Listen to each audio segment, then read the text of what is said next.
Guess what, everybody? It is almost, it is almost Christmas.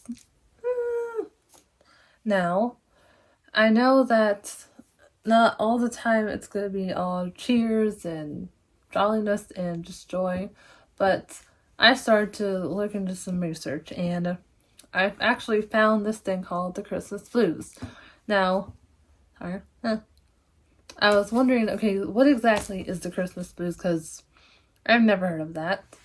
And I looked it up, and it turns out that it's whenever people get, I guess, anxiety about Christmas in general. And what I mean by that is trying to buy presents, trying to keep people happy, like with family, visiting, trying to find time to actually schedule all of that. And I know that feeling, especially with the find the presents part. Yeah. So I was looking up online on ways how to combat that, so that way we can all keep our mental health in check. And this is what I found, and I wanted to share it all with you guys. And I'm somewhat in a Christmas mood. Like, my sweater has their Christmas sweaters, but my sweater has their Christmas colors, minus the green and some other ones, but it has the red and the white, so that's close enough for me. But the first tip as to helping you keep your mental health in check even throughout the holidays that I found was basically, it was saying that to get outside during the daylight hours, which means basically being outside, because I can take this from experience.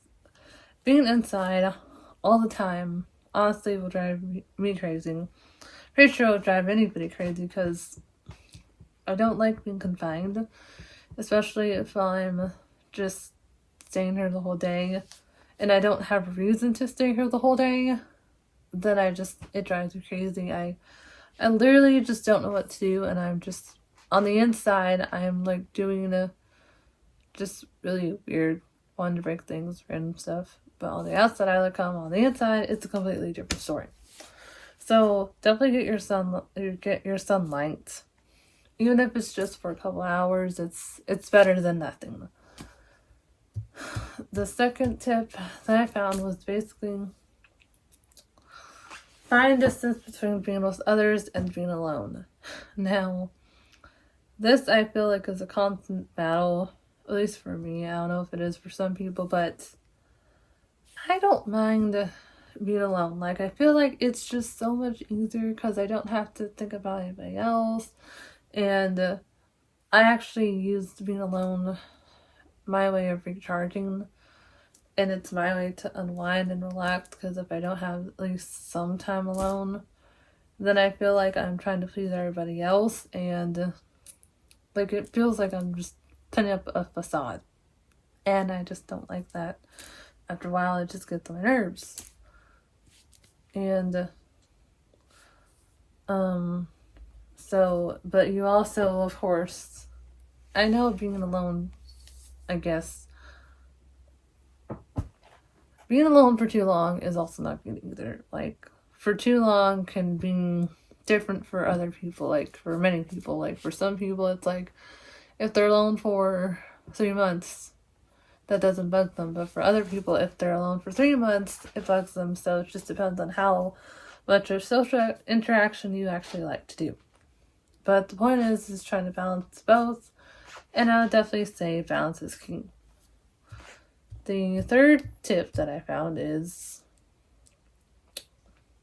basically, so I know that with holidays coming up, maybe you might be inclined to say, oh, I'm going to help with this. I'm going to cook some of the food. I'm going to get desserts. I'm going to cook some of the main meals and all that. Or I'm going to help out at work, whatever. And basically, only you know how much you can actually do. Like, you know how much you can ask to help out, and you can know how much it will not bug you. Like, just don't overdo it. It's okay to say no. I don't know why we see it as a bad thing to say no, which is sometimes you have to say no for yourself mentally, for sure. And then number 4. Okay. So basically, this one, I had to read it to actually kind of understand what it was saying. So it's basically saying we all have Christmas traditions.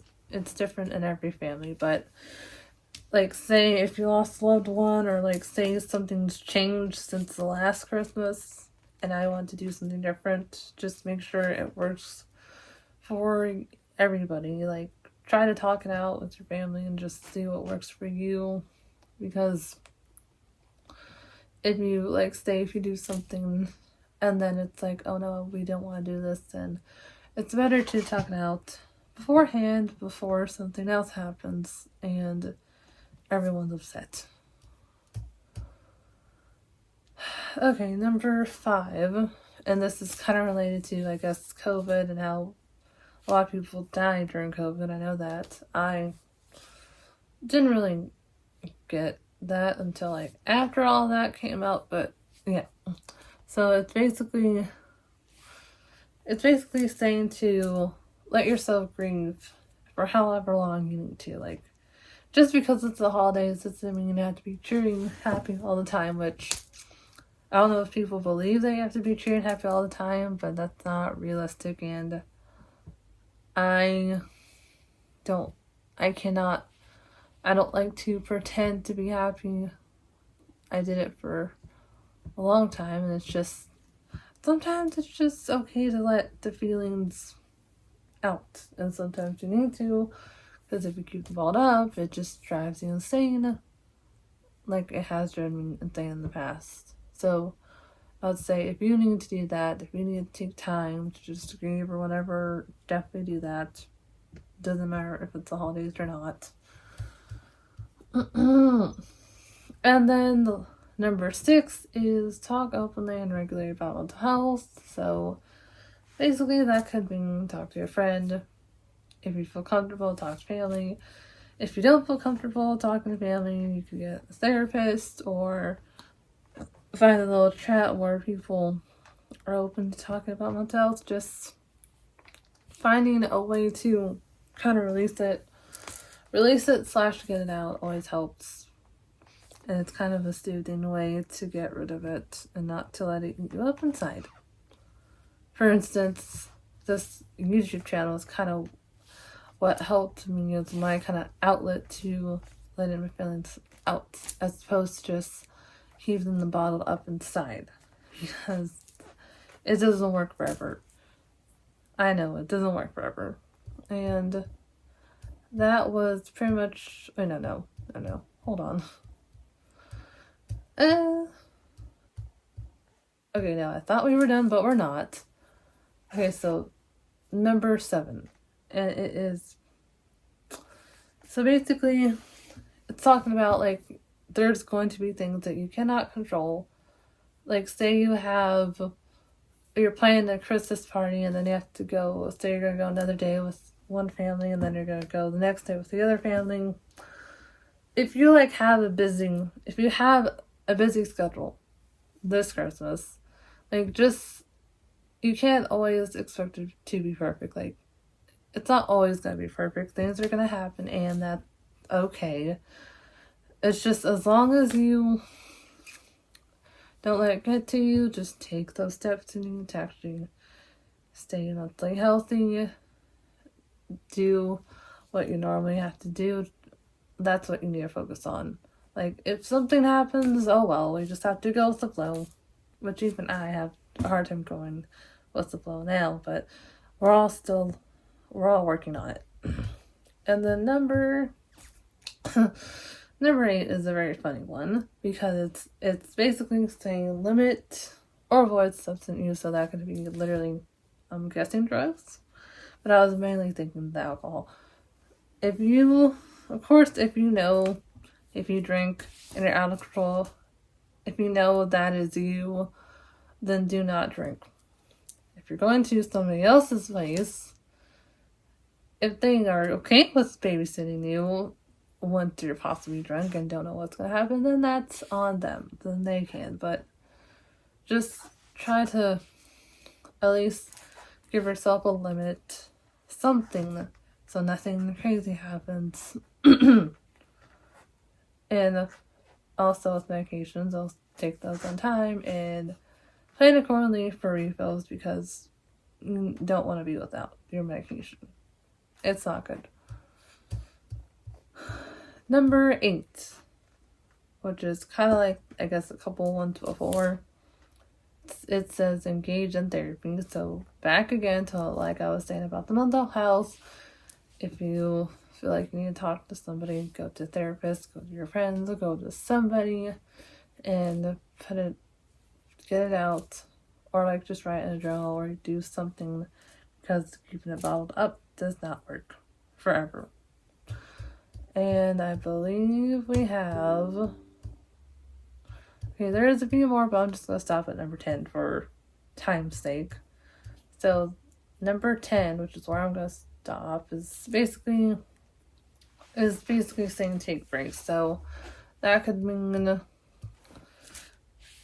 it's okay to be busy, but if you know that you're going to be tired by the end of it, try to take breaks in between so that way you're not worn out, so you can still be able to do all the things you want to and still have a good Christmas.